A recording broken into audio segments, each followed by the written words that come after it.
Well, fight fans, I'm here with Cletus Seldin. Cletus, thank you so much for joining me today. Absolutely pumped. It's fight week, baby. I love it. I love it. I love it. I love it. Me too. I'm really curious. So I've read a bit about you in your past. I know that you were quite an athlete in high school, whether it was playing football or wrestling or powerlifting. How did boxing come into the fray? Boxing came in because I went to an MMA school and I was really good at MMA at the time, but my stand-up was trash. Like I was like, my brother had like a little black belly, like beat me up and all that stuff. It was like a joke. So I went to the boxing gym and these guys were animals and savages. And being an athlete, you know, what do you want to do? You want to stick to something that you're not good at. And I was like, all right, if I get really good at this with my hands in the MMA world, I'll destroy everybody because they can't box. It just happens that I got pretty good at the boxing. And still at the time, even though when I was an amateur, boxing was still illegal in the state of New York. So it just didn't even come back to cross my mind ever again. When did you make that decision to go from, you know, the Brazilian jiu-jitsu MMA type stuff to, hey, you know what? I think I'm going to stick with this boxing thing. Well, I love judo. Judo was probably my favorite of the sport. Wrestling as well was one of my favorite stuff. And because of it not being legalized in New York, and I seen the progression that I was going through, and the fact that my coach at the time, he said I was the first and only wrestler to come in and stay. Usually the MMA guys, they get punched in the nose like once, and they just like flop on the floor like a fish. And I was one of the only ones ever to come to his gym. And this is a gym that had Olympians and really good, tough pros, amateurs. It was Mastic Shirley, and it was a place that was very rough and tough. But you had to prove yourself, and if you did, you got the respect of everyone. I know obviously you have a big fight. You're headlining this Triller show coming up this weekend. And I got to ask it because, again, you are such a good athlete and you have such a combat, sports background. For the right price, could you be convinced to step in an octagon? Absolutely. Absolutely. 100%. I even do bare-knuckle boxing at this point. I definitely would, because boxing is just one part of the chapter, and I would definitely 100%. The only reason I started doing the boxing more too was when I did the kickboxing, I can't kick. So they would just take a point off if you didn't throw enough kicks, and I would just be like, gonna get like 8 kicks, and then I'd just go in and I would just fight. So I can't kick. My brother and sister, they were, so the big difference was my brother and sister, they liked the karate. I didn't like karate. I like hitting and getting it tough and rumbling, so I wrestled. So the karate game, my kicking, trash. All right. So if you do go in there, don't expect to be kicked. Just actually take it to the ground and pound it. Yeah, I can do that. I'm very good at that. Too funny. Well, that's good to know. Now you've got, obviously you come off to me as a tough guy. I mean, I've seen you fight numerous times. Your family background, from your dad is nicknamed Iron Man. How did he get that nickname? Yeah, Iron Man Harry. So he grew up. So he grew up in Bed-Stuy, Brooklyn. They moved out to Bohemia area, Oakdale, and after high school was over, he got into scrapping metal. There was only like 3 or 4 guys at the time just scrapping metal. Now there's regular people do it to pay for their cars at this point. And he would come in and they would ask him to move a bunch of mechanical pieces. And then one day he just came in with this engine and no one could move it. So he had to pick it up and he said, I'll get it over there. And he picked it up and he moved it there and they go, that's Iron Man Harry. Iron Man Harry. So that's how he got the Iron Man. He's a tough old Jewish guy, brought up in that tough days back then. So worked for everything and earned it on his own. And even going back a generation further to your grandfather, the Dragons, biker gang. What about that? Did you hear stories about that, or was that something that he talked about? My dad told me very small stories because my grandmother died a week after I was born, and a year later he died. Oh, wow. There's actually photos on the internet of my grandfather building the Munstermobile back Mhm. for that the Munster television show. So he could build anything. And my dad said he was a pretty good fighter. He was a pretty Mhm. good fighter. So if anybody ever messed with him, he was a tough. Especially at that time, whoever usually came in on Ellis Island, like in the 1920s, the Jewish boxers were the toughest guys, and they were part of boxing and champions because whoever's the poorest at the time, it evolves into boxing. So it's not too far from where he was from growing up, and then him being his age to being a big, tough, not big, he was short, little. My dad always says I was built and have an attitude like Mhm. him. No doubt. I mean, going in there, that attitude comes out in the ring. The pressure style, was that something that was specifically taught to you, or was that something that you just kind of naturally came out and did? So I go to the boxing gym in Mastic, and day one, I got like the Roy Jones Jr., they got the tassel shoes on, and I like the box. I like Mhm. to play defense. I like the box. Do-do-do-do, do-do-do-do. And then there's a difference between doing it in like an MMA gym and doing it with not as competitive people to go into a real boxing gym with you got black athletes, Hispanic athletes, and these guys are slick and they can box and they've been doing it their entire lives. I started boxing at 22. I had no choice but to learn to just bring it and give it to somebody. But if I wanted to box, I still can. I still enjoy doing it in the gym. And the one thing I noticed because I started boxing so late was those guys who beat the piss off me that one year. By the end of the year, I was destroying these guys. I was holding my own and I was giving back. I was knocking down the pros. I noticed that these guys who started boxing at 8, 9, 10 years old, by the time they got, into the late teens, they kind of got bored. They only came 2, 3 days a week. I came 7 days a week. I came twice a week. And that's how I made I was like, all right, let's go. Let's do this. Let's go. I got the conditioning and I can bring the pressure and the power and use my athleticism on the inside. And if it ever comes down to the box, I'll have box and I'll put on a good show for it. No, I hear you. For a guy that's pretty active, I know that the pandemic probably brought things to a bit of a standstill. That time off, how have you been using that time off, and what's kind of been your focus? Man, it was possibly the worst thing possibly happened. So I go fight. My girlfriend works at a place. She comes home. I get COVID from her. Oh, Then wow. then like we break up, and then I'm moving out. I'm moving on my own, and I'm like, where am I gonna live? My dad's like, you can come back home if you want. And then the Ramsey Realtors, this family, basically adopted me at the age of 34 years old and let me stay at their oldest son's house and take me on vacations. And I was like, wow, I'm like the Michael Orr of it all.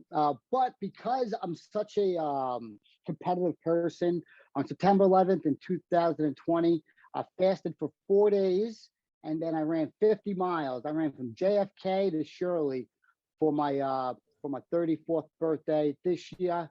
My fight got canceled on September 4th. So when September 11th came around, I ran 35 miles, basically from, I think it was in Deer Park all the way to Shirley. Wow. So, yeah, So ultra athlete. are we going to add marathoner to the other tasks that you might be doing? Ultra. I like the ultra. Ultra. I like the ultras. I like the ultras. If I ever do the New York City marathon, um, I would do it only to qualify so I can do Boston. Okay, got you. As far as running, obviously you have to put in miles on the road to stay in shape and to build up that wind. But I mean, that's on a whole different level when you're in that kind of conditioning and you can do that kind of miles. When did you realize that you had that talent? So I guess you gotta have, I guess, like a heartbreak. You gotta have like nowhere to live. You gotta just like, yeah, I know where to work. Boxing's out, and you just find that like deep dark place. And once you find it, you use it as fuel. I know a lot of people when they get in that situation and they go the opposite route. They do a lot of drinking, they do some drugs, they eat like no other. And then next thing you know, you go see that person. What happened to you? Damn, that's more than COVID. That's a lot going on. So you got to Mhm. use that burning fire and just add more fuel to it. And it's something about running long distance. When you start hitting that mile 18, everything that you have problems going on in your head, disappears. One is just gone, because now you don't give a shit about anything else that is going on in your life. You're thinking about surviving. You're thinking about completing your task in hand. And that happens every single time when you hit around mile 18 and up. You just like, oh man, I got all those problems. Hell no, I got other problems. I'm trying to finish this, whatever mission I'm trying to complete. And when it's all said and done, you're like, wow, whatever's on my mind, never had it again. So it just takes a while to get those miles in. And interesting you say that. I know that, as far as like mental health, emotion, I mean, we talk about depression as a mental health thing, but I mean, it's something that everybody's going to go through at some point in their lives. Everyone's going to be unhappy at some point. Tyson Fury once talked to me about, what got me out of it was just working out. Has that been kind of like your coping mechanism for any time something doesn't go right, or when you find yourself in one of those spots? Yeah, my new current girlfriend, I told her if I ever run any more than 20 miles, there's something going on in my head.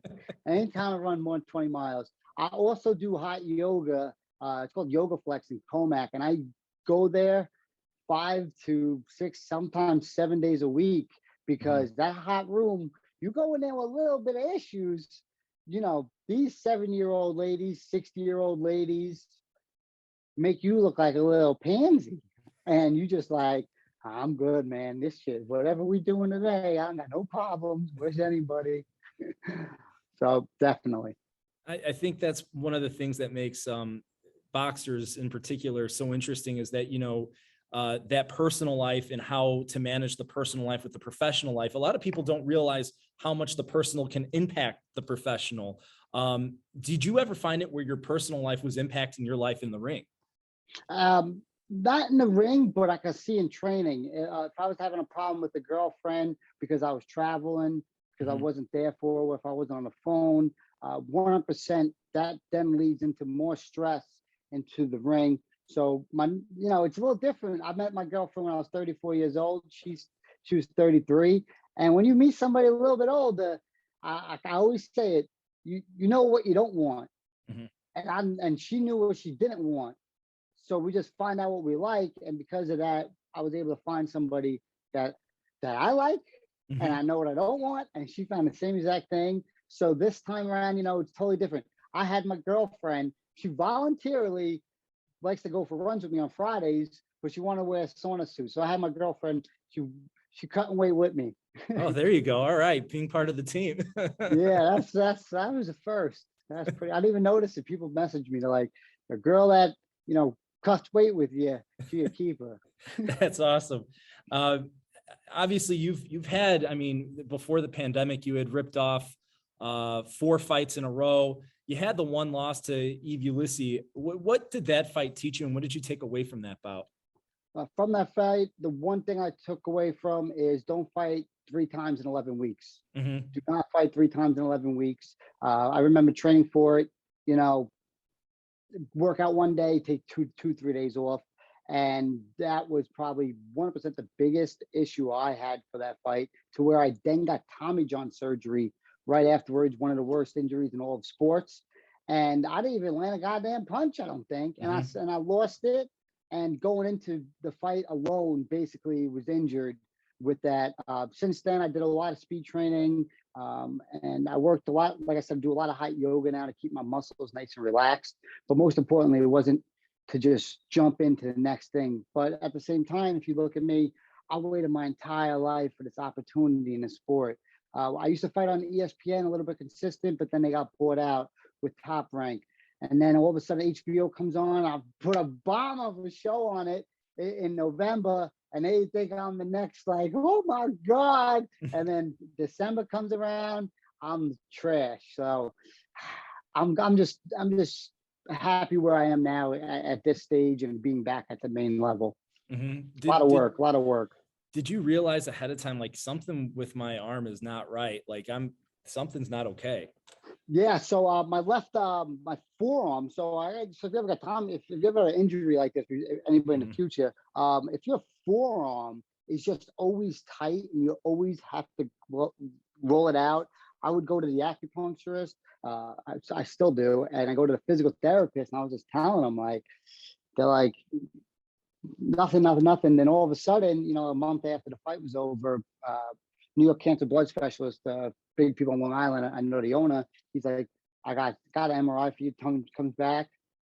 Goddamn Tommy John surgery. First fighter in history to get it. And you don't, fighting, like you said, is different kind of athlete than everybody else. It's not like I can just go my call and just go in the locker room and they take me in and we just watch the games on Sunday, oh, you got hit in the head. Okay, we'll get you a whole protocol test and let's go. I know kids who go to boxing, they get a concussion in the practice Mhm. and then they go fight amateur fights. I probably got a concussion when I was fighting in the amateurs as well. And then 2 weeks later you fight. I'm like, totally different. And then there's no salary. There's no like salary. I haven't Mhm. worked since 2020. It's Mhm. not like, hey, we got you, there's a good union, we got you, take care of you. It's not like that. So luckily I got adopted at 34. As far as, again, the highs and lows of a career, the highs and lows of anything, everyone always has a high time and a low time. I know that 2017 had a number of different issues. There was the PED stuff. Do you feel like that there's that stigma that sticks with you after something like that? And how have you dealt with that? Absolutely. People they just love to hate on somebody like that, but they don't really know the story. I was getting testosterone replacement therapy shots from a Mhm. doctor, and at that time when we asked, they said it was legal. I know it became legal a little bit later on for Mhm. the MMA world, but in boxing, I thought it was still legal. So when I asked them to do it, they said it was fine. And then um, they say you're banned for 6 months because of that. And if you look at my history, Mhm. right rotator cuff, right sagittal band in the hand, left rotator cuff, left elbow, right rotator cuff, 5 major surgeries I've had in my career. And if you look up the history of people who get major surgeries, it lowers their testosterone. I could barely walk at the time. So I went to the doctors to see what's going on. They ran tests. I went to a doctor. I went to the hospital 5 days in a row Mhm. to figure out what's going on with me. And they told me my testosterone was at level 23. Now, So and I missed the part where you described how did you come to the conclusion that something wasn't right? What was the signs of the low testosterone? when I would go for a run, I couldn't even run across the street. My calves would swell up so much that it looked like somebody filled them with air. Okay. And I would just literally run, and then I would just sit on the floor, and I would bring I actually brought like a lacrosse ball with me to roll out. Mhm. 'Cause, you're like, what is wrong with me? Like I can do everything. I used to ride my bike 15 miles to do CrossFit, ride back, then go to boxing and be like, what's up? Mhm. Well, and the reason I So asked is because I tore my pectoral muscle a few months back, so I'm just checking what the signs are yeah, for something like that. Yeah. yeah, I'll definitely get checked and tested, overall to see what your levels are at. And the Mhm. problem with the testosterone protocol that they have, their test goes, you can be, I think it's 1200 or so, or you Mhm. can be like 290 or 280, whatever it is. But Mhm. it's from range age of 70-year-olds and like 16-year-olds. Like Mhm. there's no like protocol for what an athletic male or a male in their 20s or 30s should be like. It's just, hey, um, you're in the same age group as a 16-year-old and a 70-year-old. So Mhm. they definitely should look into it. I know people take it and they like, I remember seeing like Victor Ortiz or not Victor Ortiz, one of the MMA guys, they're showing up at the fight at 1200. Like, what's up? Like, Mhm. and then when I took the replacement shots, I would never be able to make weight in a million years. I was just like so bloated. Mhm. I could run 10 miles every day. And I'm like, I haven't lost any weight. I'm just Mhm. so big. I'm so big. Yeah, I know. A lot of one of the reports it had the words stanozolol in that. Was that something that comes with the testosterone, or is that something that was separate that they were saying you were using it and it's not, you know, that. They said that, and then so their big problem was the ratio that I had. My testosterone ratio, like my testosterone levels were like starting to move up from 23. I think it was like almost like 200, 300 and getting to 400 or so. And then my ratio was so high. My ratio was like 5 times higher than Shannon Briggs, who tested positive for testosterone. And I'm like,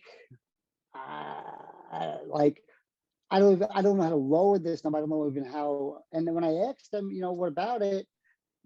No, not the WBC or whoever was running the blood sanctioned bodies had an answer for it. They're like, yes, your testosterone is here, but your ratio is like 5 times the one over a heavyweight. I'm like, and there's no answer. I still have no answer for that. As far as, you know, kind of going along with that, last question about it, are you enrolled in VADA or anything like that now going into this fight, or how does that work out? Yes. So going with the New York State Athletic Commission test me before and after every single bout. If it's a championship fight or not, that was the agreement that we had with them. Gotcha. Going into this fight, your opponent, you've got William Silva. How much do you know about him? How much have you studied him? And what's kind of like your ritual for getting ready for a fight like this? So first thing I did was look him up on the internet and check out his record, check out his box trek, see what his fights was, check out his current weight, what was his previous weight, what's his height, and then start looking at footage for him. And when we watched some footage, we saw he's been in the ring and only has lost to future world champions or current world champions.